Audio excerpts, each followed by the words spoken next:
What is up, everybody? Welcome to Late Night Gamers Podcast, episode number 106. I'm Nick Personowski, and with me this week and every week is Steve Morgan. My hair is out of control right now. I look crazy.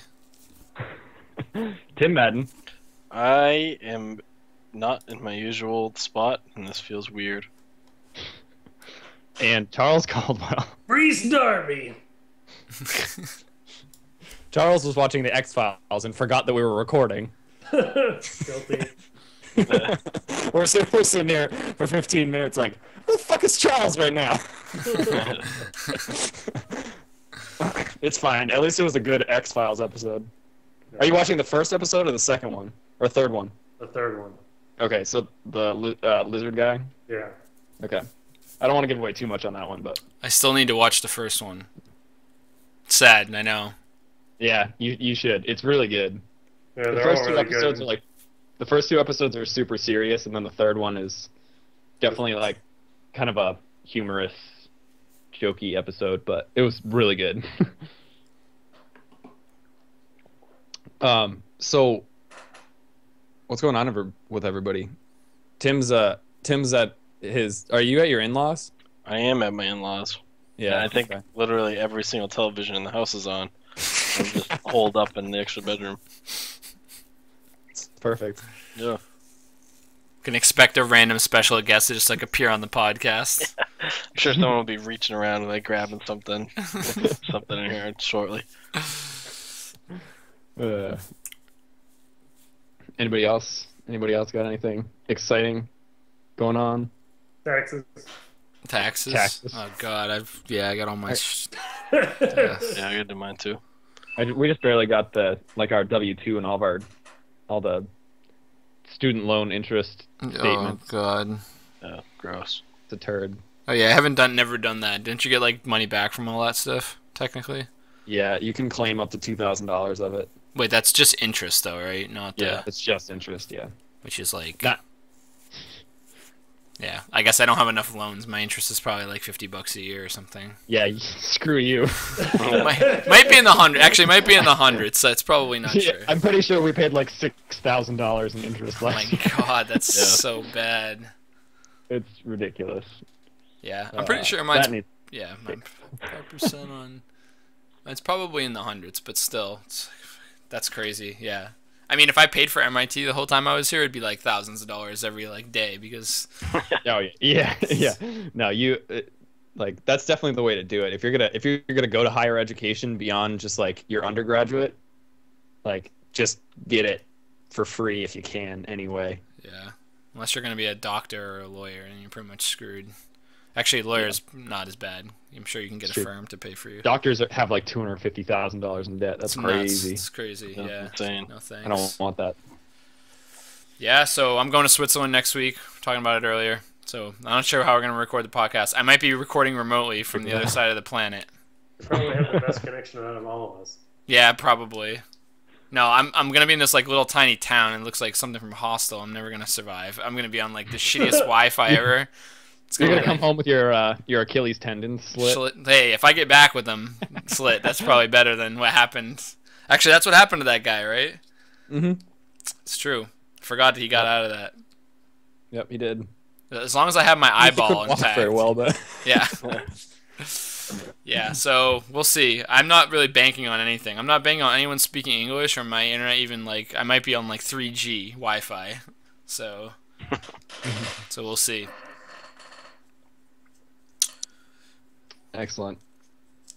Well, let's get right into some news. One announcement that came out of PAX South this past weekend, which is, I think, kind of exciting. If anybody who's done Loot Crate in the past, they have a couple different iterations for what people like, and they are finally coming out with a gaming one that's just strictly gaming related. So you'll get like T-shirts, like game codes, and I think all different kinds of like swag and figurines and stuff. Which it's $25, but this is probably more interesting to me than the original Loot Crate, which kind of has like a lot of different comics and stuff that I'm not necessarily familiar with. There's a lot of cool stuff, but I want everything gaming related. Yeah, I agree. It's kind of like I would be much more willing to get this than I would the other. It's kind of like a just like a geeky culture pack, whereas this is just purely gaming. Yeah, it could be cool. I don't know. We'll have to see what happens with the first couple boxes and what comes out. We need to get contacted by somebody in PR over at Loot Crate about it, and which is the reason why I found out. And so we might be getting a couple Loot Crate boxes to be opening on the podcast or on YouTube for the podcast. We might have some cool stuff to give away, so look out for that in the future if that occurs. That'd be cool. Yeah, that would be pretty cool. But yeah, beyond that, I don't know.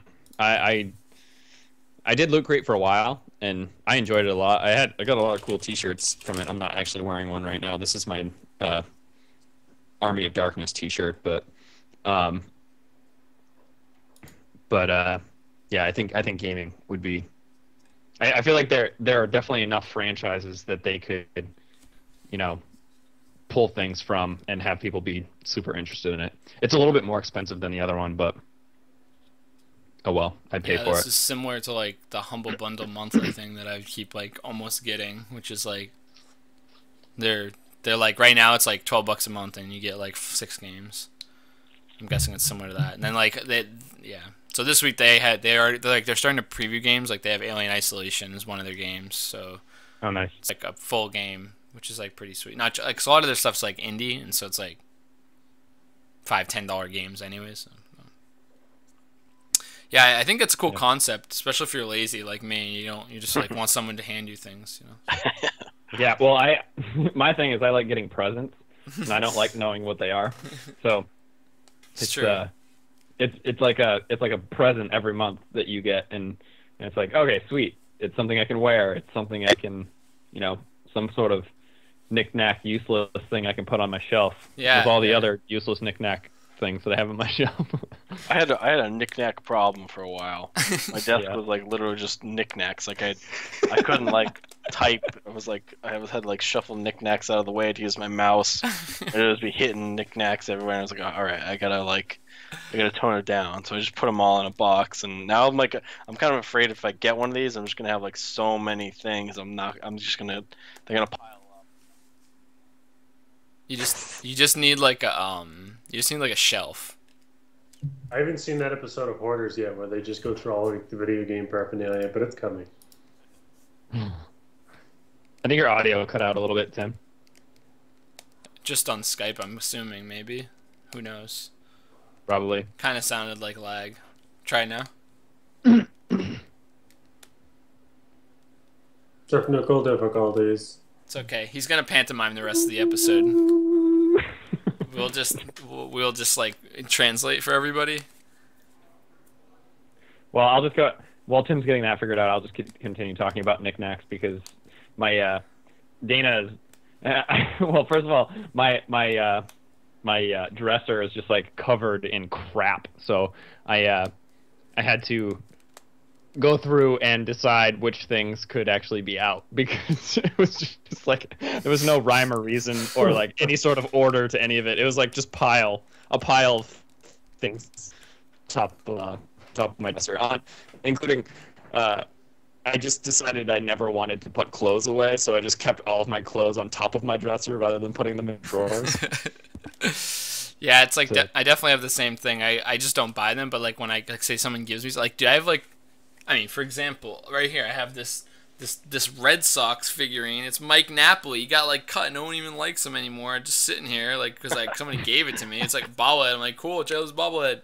That has got junk everywhere. Like there's not even. I don't even really care. But it's like if I got it, I got it. So it's gonna chill here with all my other junk. That's true. I'm like with Tim, man. If I had one of those things, I'd probably have knickknacks all over my shit everywhere. I don't have any desk room. I have a little tiny desk now, so it like kind of helps. It like forces me to be like, no, like nothing. Although I have like cups and shit all over it, but like I can't like put any like non-useful things. No. Yeah. Garbage and cups I got only. this little dude, but he opens bottles. Oh, that's cool. Yeah, I have that too, Charles. That's cool. Yeah, that was I- that was part of my Your mom problem gave us that. before because I had a huge desk, I had a huge like L-shaped desk with like Oh, yeah. an upper shelf. So I was just like, all right, just pile the knickknacks on, And then eventually I just got so many. I was like, I can't. And then I moved, and when I moved, I was just like, all right. And when I moved, I got rid of my old desk, so I downgraded to this little baby desk. Now it's like the knickknacks gotta go. Plus my cat used to just knock all of them. Yeah, they love And that they was shit. It was like that video game where the cat's just knocking shit on. Yeah. Everything. Cat simulator. Lateral damage. Cat lateral damage. Yeah, that's right. That's Um, funny. Yeah, the other thing that I have a problem with is T-shirts, and because I literally never buy T-shirts, so they're all ones that I've gotten for free over the years. Yeah. So I have like 3 or 4 drawers full of T-shirts, either that are video game related or running related, because every race or anything that I did, you get a T-shirt for, and then at PAX we come home with like, probably I'm 5 or not 6 satisfied T-shirts. unless I've got 6 to 12 T-shirts. Yeah, it's not. That was a failure of a year if you don't get that many. Nah, I'm at the point now where I can't take free T-shirts because of that. Like, I have probably 200 T-shirts. Not even, like, exaggerating. I don't even need to do laundry for T-shirts for, like, a whole year. I probably would make it all the way through. Because I do still buy T-shirts, right? Like, I see a sick T-shirt, and I'm like, oh, man, that Superman T-shirt looks awesome. I buy it, and then I'm like, why the fuck did I buy this? I have so many T-shirts. I don't need T-shirts. And then the thing is, like, a lot of them are, like, a lot of those things, since they are free, they have a sentimental value. It's like they're a race that you ran, or, like, like my Pikachu shirt, or, like, all these shirts I have, like, from, like, high school, or, like, even, like, college, and, like, it's like, I don't want to just, like, throw it out or, like, give it away because it, like, means something, but at the same time, I don't want to wear it because, like, I got 1 billion, and it's like, so. Yeah. I survived pink death. I still have that shirt. It's crazy. Yeah. I'm gonna ask Dana to make a quilt out of all of my video game T-shirts at some point. It's the way to go, man. I think we should start a business where you take people's shirts Just and like make quilts out of them. Cut all of them up. Yeah, you'd have to reinforce it though, because if it was the shirts from PAX, they're like after a day, it would just like melt. Paper thin. just like stuffing flying everywhere immediately. Yeah. Like a shirt that has like a plane on it for like World of Planes or some bullshit game that no one ever plays. I feel like that's part of like the the 70 or 90 bucks that we spend to go to PAX. Yeah. I feel like I'm investing in shirts. Yeah. Because I know I'm gonna come back with like a full wardrobe, at least a week's worth of shirts. Well, that's the thing. That's exactly the point too. Is like, I think we paid $50 a day for PAX this year, and it's like, okay, so what can we bring home that will be the equivalent of $100 worth of stuff? Not enough T-shirts. 4 T-shirts, 5 T-shirts, $20 Like per 20 T-shirt. T-shirts, $5 each. Now when I go to PAX, I I just like try to get T-shirts for other people. Like I'm like, oh, my brother needs a T-shirt. Can I get a large? Like I'm just like, I'm not even thinking about me anymore. I'm just like, cool. Although to be honest, some of the T-shirts at PAX have been legit. Usually it's I think like the kind of semi-smaller games. Like I remember like the gigantic one was pretty cool last year. And then also like the WildStar one I got, that was like 3 years ago. But the WildStar one I had is pretty legit. It's too bad the game wasn't as popular. But like there's been a couple that were like kind of cool. Yeah. Yeah, there were 2 WildStar ones that were good. Yeah. And Twitch is usually always pretty Twitch good. was really, those were legit because they were like cool. It's like it's cool when someone just like does a shirt with their logo. It's like it's weird when someone puts like Neil deGrasse Tyson with like fireballs coming out of his hands. Yeah. Battle Mage! And even now, I'll wear my Twitch shirt out, and people will like say something to me. I've had like probably 10 people since I got that shirt. They're like, you work for Twitch? Yeah, Yeah. they'll be like, yeah, Twitch, and they'll give like a thumbs up or something. Like, it's bizarre. I've never had. There's no other shirt I own that I've ever had anyone say something to me. Yeah, like I that. remember you guys were in line for like 3 hours after being in line for like 2 hours, and you're like, gonna get this shirt, and I'm like, I freaking hate you guys. I want the shirt so bad. We stood in that line for Twitch for like 2 or 3 hours, and then we played like 5 minutes of game that was like Trials Evolution or something. Yeah, you didn't get to pick your game. It was like, you're at this station. Go. Yeah, It's you like go to play this. I Super don't wanna Mario play that Brothers game. 3. Well. And you're like, what the fuck? Okay. Sure. And Hey, I would play Super Mario Brothers 3 over Trials. Give me Super Mario Brothers any day. But anyway, moving on. The Bungie president and CEO has apparently going to be stepping down after 16 years. Now, was he the president when the original Halo came out?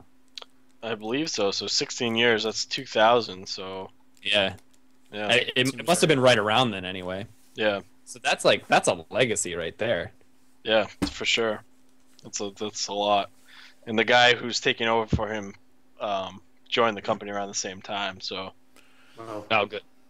it's good. Yeah, it's good news. You know, I know they don't own Halo anymore, so it kind of is not as much to worry about. But I think for anyone that is really into Destiny, Yeah. that's good news for that. Yeah, definitely. You think it's yeah. good news? It's better Yeah. news than the old guy, you're saying? Well, no, I mean, like if you, Instead of getting like an outsider or something. yeah, Oh, I if it see what you're saying. Yeah, for sure. Okay. Right, the guy's been with them since the very beginning. The guy who's replacing him, so you know that there's some continuity there. If Yeah, it was yeah.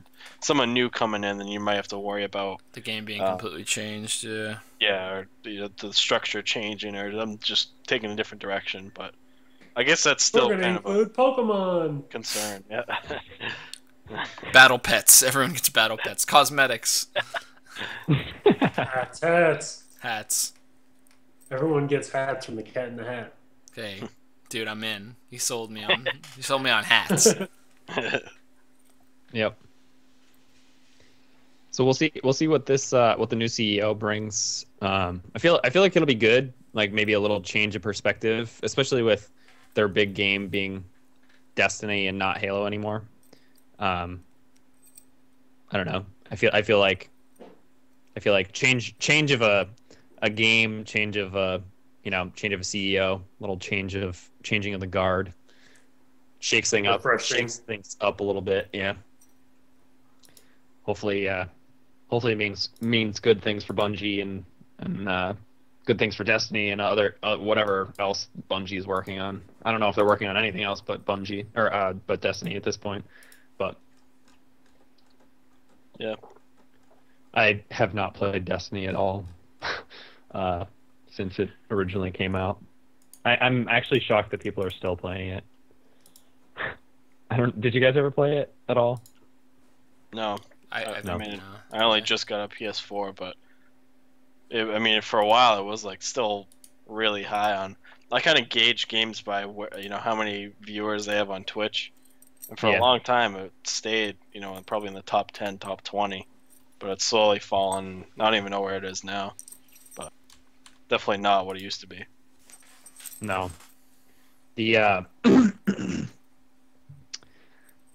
well, speaking of kind of big RPG shooter games coming up, The Division's coming up pretty soon. Oh yeah. And probably like a month out, and March 6th. we're gonna have a pretty big.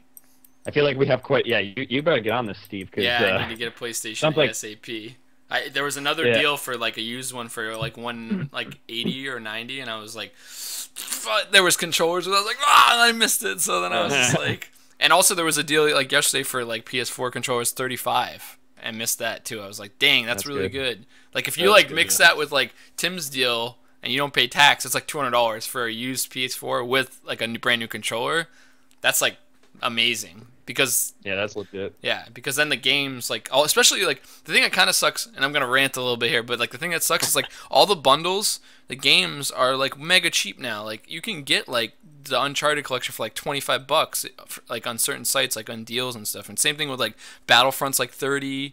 Like I don't know, it's just like a lot of games. All of those games, like they're not even really worth their value in the bundle, so to speak. Like if you want to get them, you might as well just get like a thing like Tim, and then you could buy like 4 games for the same. To get to 300 essentially, which is the bundle cost, or 350. Right. You could buy like all those games just to have a used version instead of like a new one. It's like crazy. So anyways, I'm like, yeah, I'm freaking out. I was hoping it'd be a little farther in March, so then I have more time to like scope deals and stuff. But no, we're gonna have a. I think we're gonna have a. I think Tori is gonna start up a clan for us, and Okay. so I think we're gonna have quite a few people because it'll be Tim and I at least. Steve, if you get one. Tori, Chubbs and one of maybe our friends. Corey, Brandon. Yeah, Brandon. Yeah. We also have a friend. I think one of our friends that used to play first-person shooters with us is gonna probably play. He's pretty good. So. Nice. I think it looks fun. I mean, yeah, I'm kind of excited about it. I actually played it for probably 7 or 6 hours on PC. Mm-hmm. It's pretty good.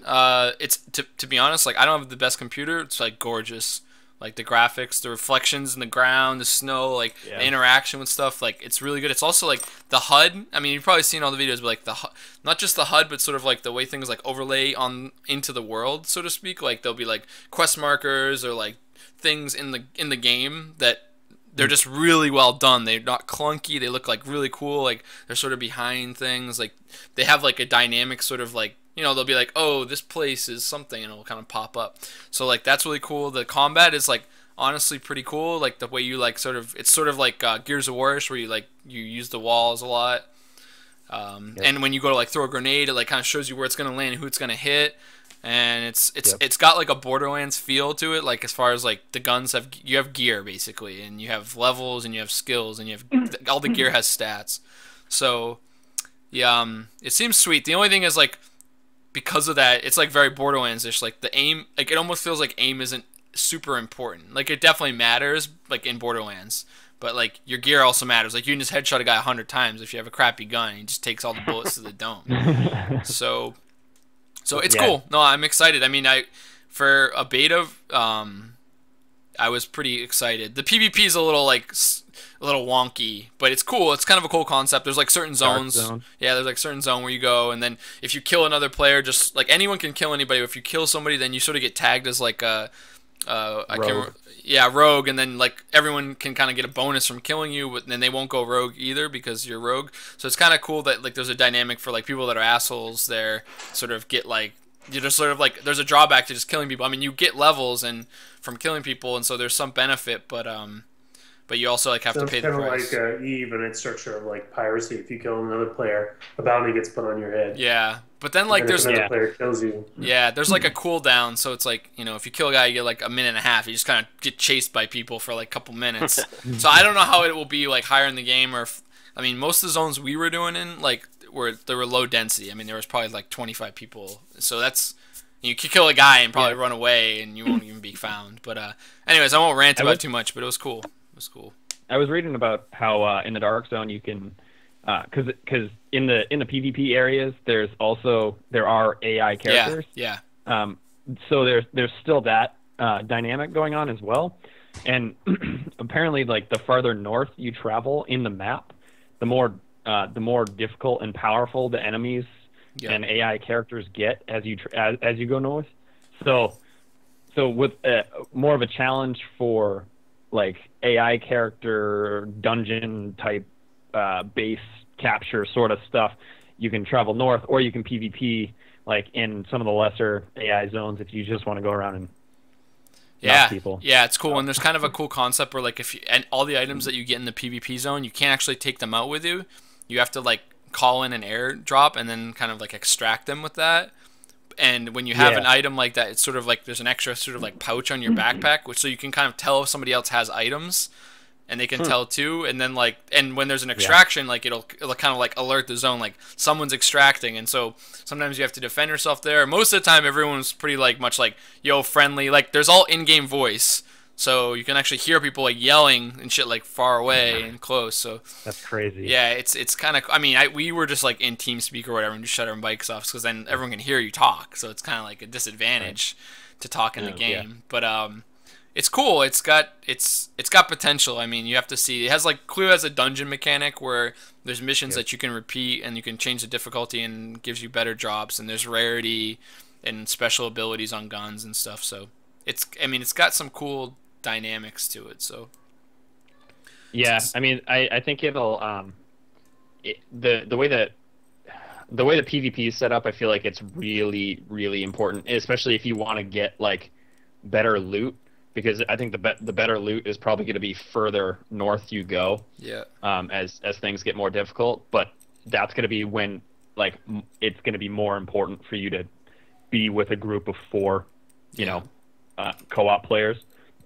Otherwise, I feel you're just going to be screwed. I mean, unless you're like extremely good and you can just take out everyone with like ridiculous gear. But yeah, it's just, I don't know. It's going to be fun if we can pull it off and actually get a bunch of us together and play on a fairly regular basis. I think it would be fun. Yeah, it should be cool. There's definitely some mechanics that could be exploited, so we'll have to see how they sort of like deal with it. But like when we were playing, you can use health packs like continuously. There's no cooldown; they're instant. So you like almost kill a guy, and then he'd be like full, and then you almost kill a guy, and he'd be full, and then you almost kill a guy, he's full, and I'm just like screaming like what the fuck. So like there.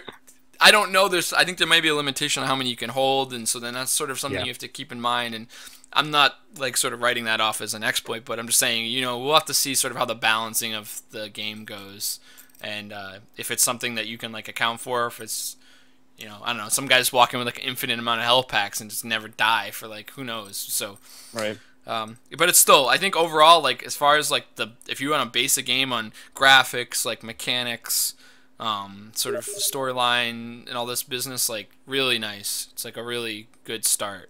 So yeah, so this is going to be a slightly shorter episode, so why don't we go right into what we've been playing, and we'll just quickly talk about what we've been playing. Charles, why don't you start us? So I've still been playing Dark Souls 2. I've been going through and just trying to level up slowly. It's one of those things where I've gotten to the point in a game where I just gotta like put in the time to get the right weapons and go in and kill bosses. But I also started playing Final Fantasy 12 because it's been a while since I played a Final Fantasy game, and I realized that I wanted to play Final Fantasy 10 recently. Finally beat that, but then I realized, oh shit, there's like a few others that I need to play. I saw one on Steam, Final Fantasy 13, which I bought for like $1. But I realized I never played Final Fantasy 12, and so I've started it out. It's actually pretty fun. It's very different from any of the others. It's kind of like, I think because the MMO came out between, and Final Fantasy 11 came out between Final Fantasy 10 and Final Fantasy 12, they took a lot of the elements of like you're running around and fighting rather than going to like the you've been attacked screen and then you fighting with like 3 characters. It's you running around controlling your character, similar almost to Dragon Age. So I've been having a lot of fun with it. It's like Final Fantasy Tactics and Dragon Age. So nice. Are you gonna play Final Fantasy 15 when that comes out? Probably.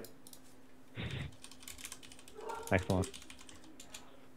Tim, what about you? Hardcore into Bloodborne?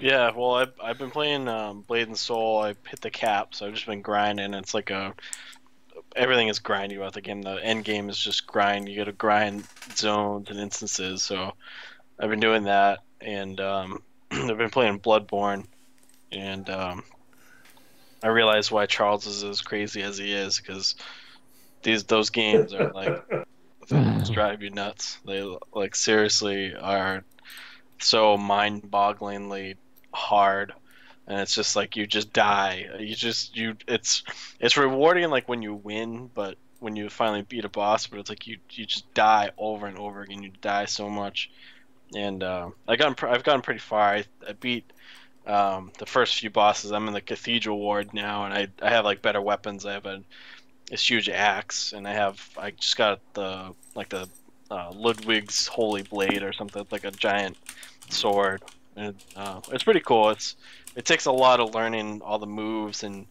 every doorway you go through, you start to get new mobs. So you gotta kind of learn how they all interact. So some have different attacks, some do different things, and you gotta kind of you die so many times that you learn pretty quickly what their attacks are, and it's all about timing. It's just really hard, but it's definitely turned me onto the genre, so I'll probably pick up Dark Souls 3 when that comes out, just to continue frustrating myself and hate it. Reminds me so much of like really like early Nintendo, and the fact that it's all about timing. It really is. Yeah. If you get hit more like 4 times, you're dead. Doesn't matter what hits you. Yep. Yeah, it's true. Sweet.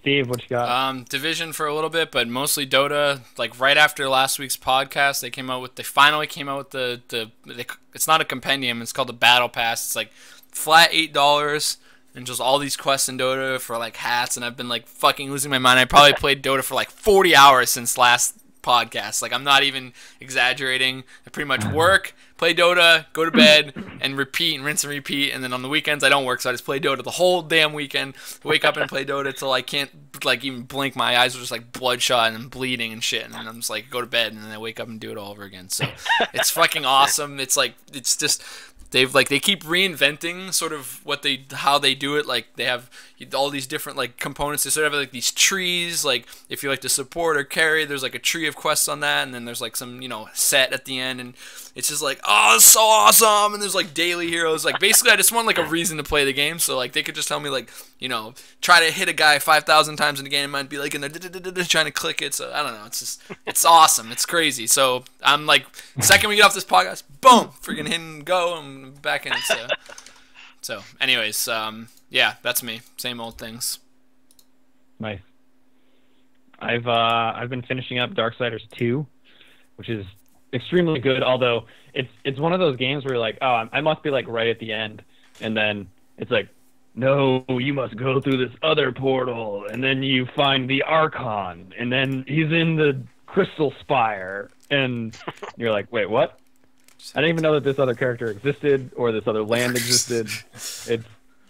It's really good. I mean, there's like supposedly like 20 hours of main storyline, so it's puzzles are great. I've been stumped a few times only because I didn't know that like certain mechanics were even possible.